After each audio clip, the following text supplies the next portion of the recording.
자, 안녕하십니까. 노보스 인더스트리 노사장입니다.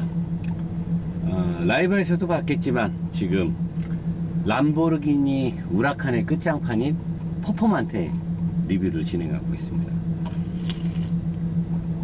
640마력의 토크가 60이 넘는 10기통 NA 엔진 람보르기니 슈퍼카, 후덜덜하죠.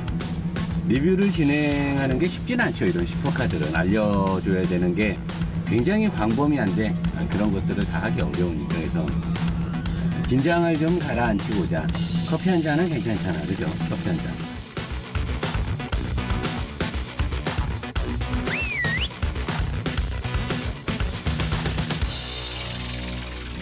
일단 뭐 달리기 전에 뭐 살짝 뭐 긁어서 보여준다라고 하면은, 계기판은 뭐 이게 많이 막 화면을 바꿀 수가 있거든요. 화면을 바꿀 수가 있는데, 이게 뭐 화면을 바꾼다고 해서 이게 이제 코르사 모드에서 나오는 건데, 밑에 파란색 요거는 이제 제가 마이크를 달기 위한 수건을 잠깐 낀 거고요. 계기판은 LCD가 들어가면서 옛날 슈퍼카들은 계기판이 좀 화려하지 않고 직관적인 것만 이렇게 직관적으로 볼 수만 있게 해놨는데, 지금은 사실 뭐 화려해져서 각 제조사별로 계기판은 뭐 다 케이스 바이 케이스인 것 같아요. 어떤 사람은 마음에 들고 어떤 사람은 마음에 안 들고 한데, 저는 사실 여기에 들어가는 계기판이 뭐 아우디의 어떤 영향력을 많이 갖고 와가지고 뭐 색깔이라든가 이런 것들은 좀 바꿨는데 뭐 큰 뭐 감흥을 느끼지 못하고 있고요. 핸들은 좋아요. 되게 좋은데 요 림이 요 크락션 쪽보다 좀 이쪽으로 더 와줘야 되는데, 이쪽으로 좀 더 운전자 쪽으로 림이 좀 더 와야 되는데 그게 오지 않은 게 조금 아쉬운데, 워낙 뭐 가까이 앉아서 할 수 있으니까 뭐 그런 거에 대한 적용 없고, 조작 스위치는 얘가 턴 시그널 깜빡이거든요. 이렇게 했다가 가운데 누르면 꺼지고, 이렇게 했다가 이렇게 꺼지는데, 익숙해지면 뭐 빠르긴 한데 페라리나 맥라렌에 비해서는 불편합니다. 그리고 여기는 이제 모드를 바꾸는 건데, 이것도 뭐 크게 뭐 대단한 그런 건 없고요. 그 다음에 문짝에 있는 요것도 이제 카본 소재라고 하는데, 이런 것들은 이제 아우디에서 그대로 갖고 왔는데 뭐 불편하지 않습니다. 굉장히 가까운 곳에 위치하고 있고 그립감도 되게 좋고요. 여기 이제 라이트를 만질 수 있는 스위치들이 이쪽에 따로 별도로 있고, 이쪽에 있는 스위치들도 이렇게 이제 올렸다 내렸다 뭔가 이렇게 람보르기니만의 개성을 넣어놓은 건 되게 좋아요. 사용하기 그렇게 편하진 않습니다. 요거는 차고 조절이고, 왼쪽 오른쪽 창문이고, 파킹 끄는 거고 비상등이고 한데 사용하는데 그렇게 편하진 않고요. 요게 이제 에어로다이나믹을 표시해 주는 건데, 이따 달리면서 제가 좀 보여드릴 건데, 하체 흐리기에서 제가 얘기했던 거 있잖아요. 앞쪽에 플랩이 열리고 닫히고 있고 뒤에 날개 쪽에 바람 나가는 거 있는 거, 그게 여기에 이제 그림이 나와요. 그리고 여기 있는 공조장치는 아우디 옛날 거에 들어가는 게 그대로 들어가 있고, 여기에 메뉴 만지는 거, 오디오를 만질 수 있는 것들도 옛날 아우디 거 그대로 들어가 있고, 요건 이제 람보르기니가 주로 쓰는 시동 스위치하고, 그 다음에 시프트 레버를 하는 건데, 요거 땡기면 후진이고 파킹 메뉴 오토 하는 건데, 뭐 그냥 요거는 슈퍼카다운 맛이 있는데 불편하지도 않고요. 그냥 개성만 있어요. 그리고 람보르기니가 전엔 없었는데 여기 이제 컵홀더를 하나 넣을 수 있게 돼 있고, 룸미러가 아우디가 요새 쓰는 것들 쓰고 있는데 룸미러는 괜찮습니다. 후방샤도 여러분 보시면 알겠지만 잘 보여요. 뒤에 잘 보이고, 위에 있는 요 등도 아우디 거 그대로 들어와 있고요. 이제 대단한 건 시트인데, 이 시트가 완전 버켓인데 전부 다 알칸타라로 다 뒤집어 써 있고요. 근데 이 시트가 저는 이제 이게 완벽한 자세를 잡아줘서 되게 좋다라고 생각을 했는데, 이게 허리가 아프더라고. 내가 지금 이 차를 4일째 오늘 타고 있는데 어제부터 허리가 아프더라고. 차주가 나한테 형 이거 허리 되게 아파요. 그래서 야, 뭐 슈퍼카는 뭐 원래 그런 거지, 네가 운동을 안 해서 그래 그랬는데, 아니 이 차가 댐퍼도 그렇고 타이어도 피제로 그 트레페오 R인가 들어가 있거든요. 완전 서킷용 타이어 들어가 있고, 의자가 쿠션이 아예 없어요. 그냥 카본 이 플라스틱이 앉아 있는 거라서 진짜로 허리가 아파요. 그리고 요 시프트는 맥라렌만 여기 핸들하고 같이 움직이죠. 원래는 이렇게 얘가 고정이 돼 있어야 과격하게 하면서도 업하고 업다운 이거를 따로따로 할 수 있기 때문에 저는 사실 뭐 운전자마다 이거에 대한 호불호가 갈리는데 저는 이렇게 시프트 레버가 여기 이렇게 딱 고정되어 있는 게 좋고요. 요 크기라든가 위치는 되게 좋아요. 가까워서 저처럼 손이 작은 사람들도 요거 만지기 되게 좋아요. 딱 만지기 되게 좋게 되어 있고 요 안에도 약간 홈이 있어 가지고 손이 미끄러지지 않게끔 요런 거는 아주 좋더라고요. 자, 그러면 일반인의 관점에서 슈퍼카를 탔을 때 어떤가부터. 일단 일반인들이 슈퍼카를 타면 비싼 값에 일단 뻑이 가죠. 비싼 값에 뻑이 가고, 그리고 앉았을 때 이 낮게 착좌하는 이 느낌, 그 다음에 앞창문이 사실은 작은데 되게 멀리, 이게 페라리도 그렇고 맥라렌도 그렇고 일반 차하고는 이제 이 높이가 낮다 보니까 앞창문이 되게 어색하죠.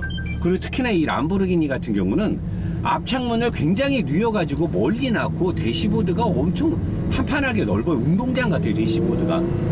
그리고 이제 후방 시야라든가 뭐 사이드미러를 통해서 보는 시야 등등이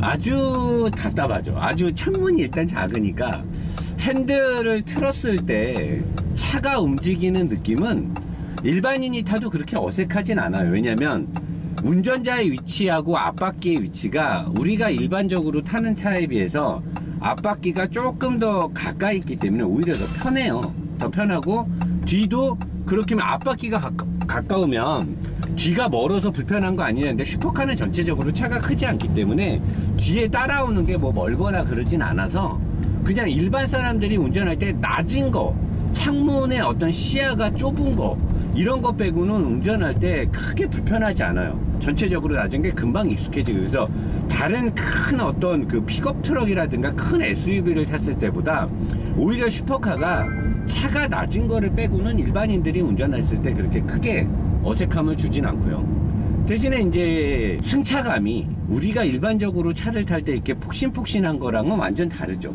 완전 다른 승차감. 특히나 이렇게 고성능 버전으로 가는 이런 퍼포만테라든가 뭐 스페ци알레라든가 이런 것들은 서스펜션의 움직임이 약간 달라요.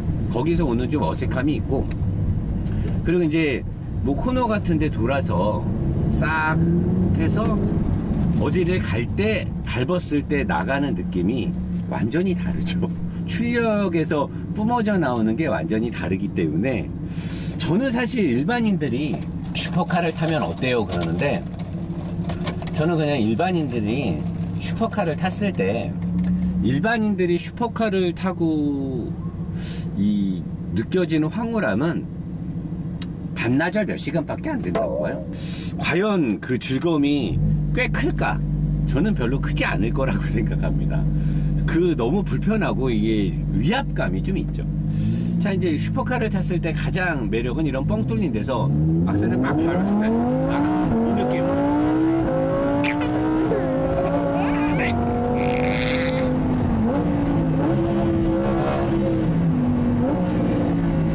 이런 느낌, 날아다니는 이런 느낌.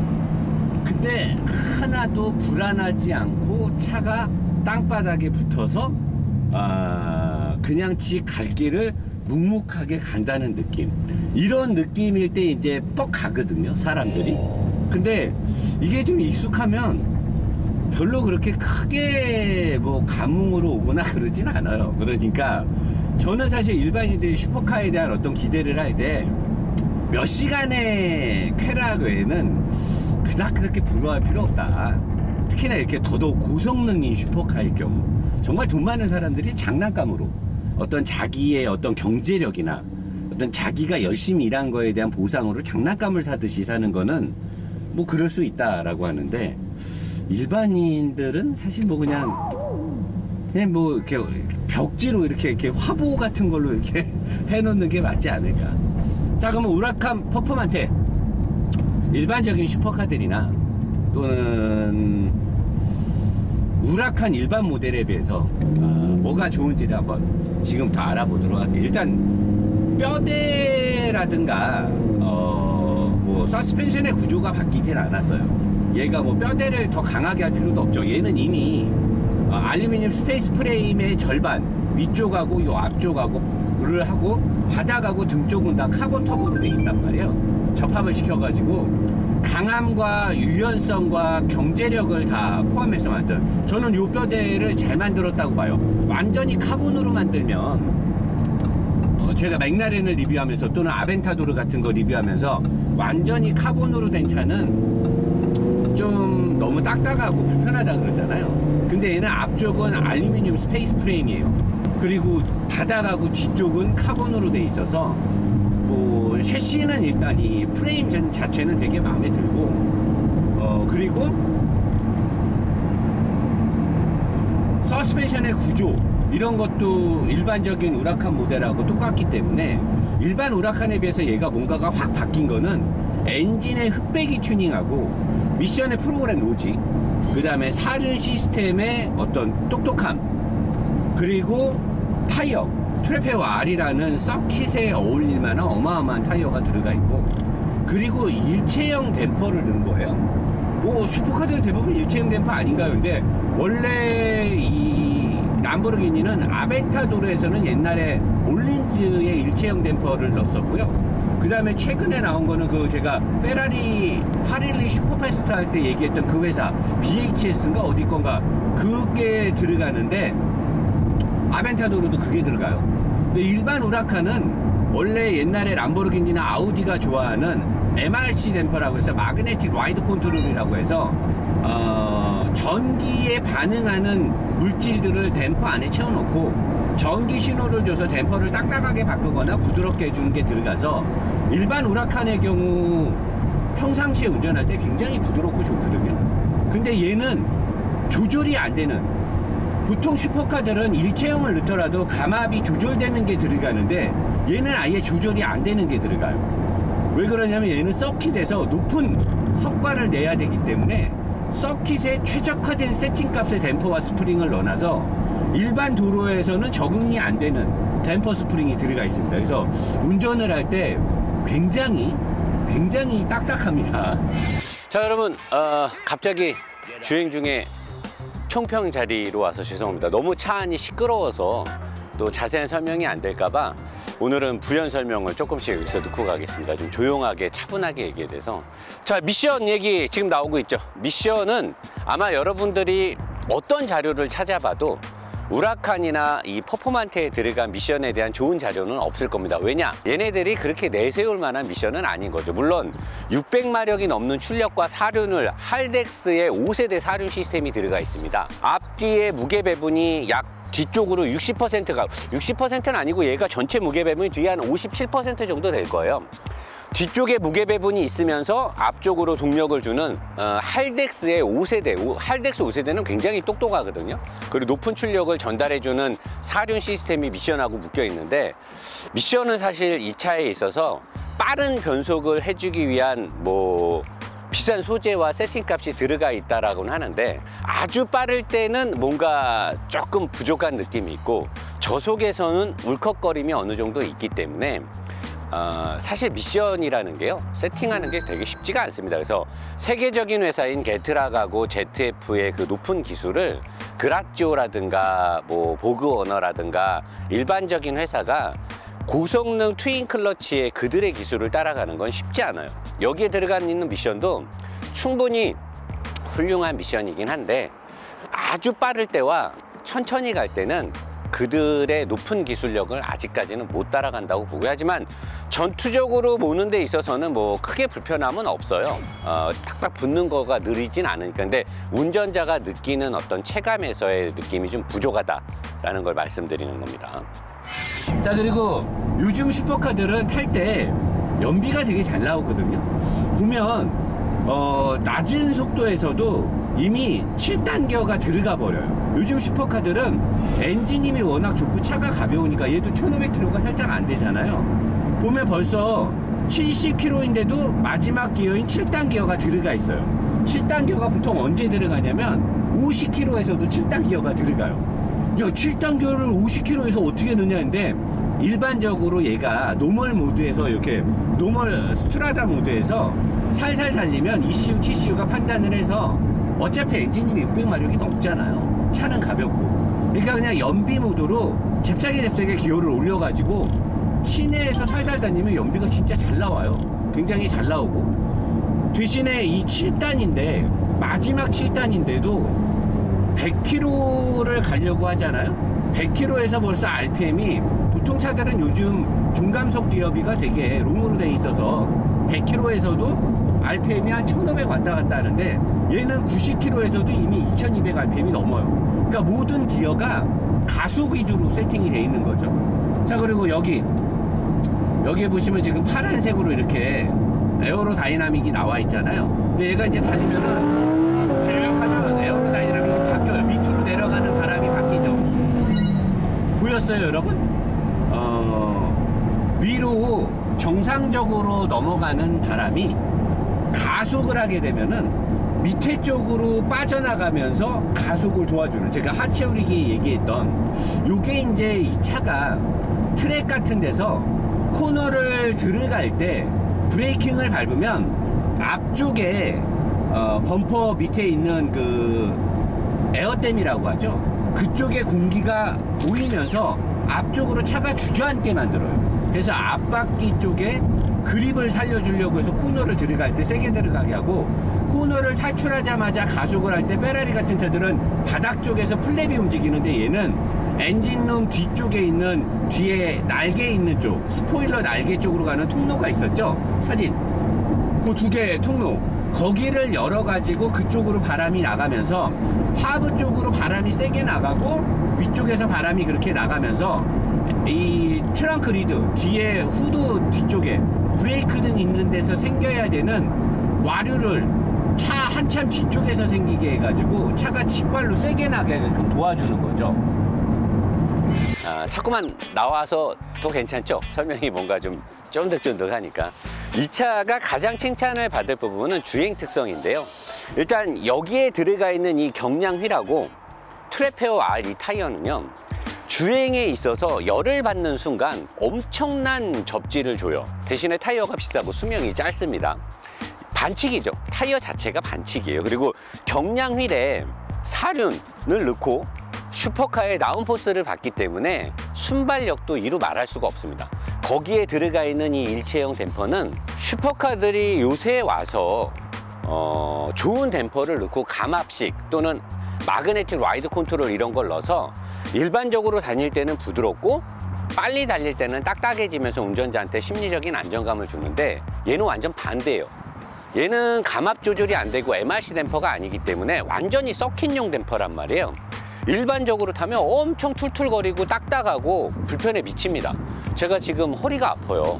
이 차를 타고 다니면서 허리에 충격, 왜냐면 의자 자체도 카본 버켓이기 때문에 허리가 아픈데, 여기에 들어가 있는 이 댐퍼는 일반적으로 주행할 때는 너무나 딱딱하고 시끄럽고 불편한데, 고속으로 가면서 차가 이렇게 이제 에어로 다이나믹에서 차가 이제 뭐 횡지라든가 엄청난 저항을 받게 되잖아요. 그럴 때 이 댐퍼는 뭔가 끈적하면서 부드러운 느낌을 줘. 그게 일체형 서킷 댐퍼들의 특징이에요. 일반적인 상황에서는 굉장히 불편하지만 고속에서 서킷에서 막 어마어마하게 차를 몰 때는 굉장히 부드러우면서 쫀득한 느낌을 줍니다. 여기에 들어간 댐퍼죠. 일반 주행에서는 부드럽고 고속에서 딱딱해지는 게 아니라 얘는 반대예요. 일반적인 상황에서는 굉장히 딱딱하고 고속에서 완전히 이제 횡지에 관련된 어마어마한 저항을 받게 됐을 때, 차가 그리고 속도가 빨라졌을 때 굉장히 부드러움과 끈적함을 줍니다. 그래서 얘는 칼치기를 1, 2, 3 들어가거나 코너를 들어갔잖아요. 보통 서킷에서도 확 코너를 들어가면 여기에서 버티면서 나가는 것만으로도 굉장한 건데, 얘는 버티면서 나가면서 눌렸다 일어나면서 다음 코너가 바로 준비가 돼요. 다음 코너에 갈 때까지 차의 어떤 안정적인 걸 잡을 필요가 없게끔 댐퍼와 스프링과 경량휠과 사륜 시스템하고 타이어까지 모든 게 이번 코스 공략으로 끝나는 게 아니라 그 다음을 미리 준비를 할 수가 있는, 그걸 어떻게 하냐고 여러분이 몰아보시면 알아요. 아무리 코너를 세게 들어가도 차가 뭘 허둥대거나 불안한 게 없어요. 거기다 이제 주도적으로 이 퍼포먼트에 와서 세팅이 된 건 앞바퀴 쪽에서 일로 들어가는 바람이, 제가 하체 우리기 할 때도 얘기했지만 일로 들어가는 바람이 처음에 여기 플랩이 닫혀 있을 때는 여기를 통해서 얘를 눌러줘요. 얘를 눌러주기 때문에 앞바퀴의 그립을 올리는데 되게 많은 영향을 주고, 속도가 올라가기 시작하면 여기 플랩이 열리면서 바람을 밑으로 내보냅니다.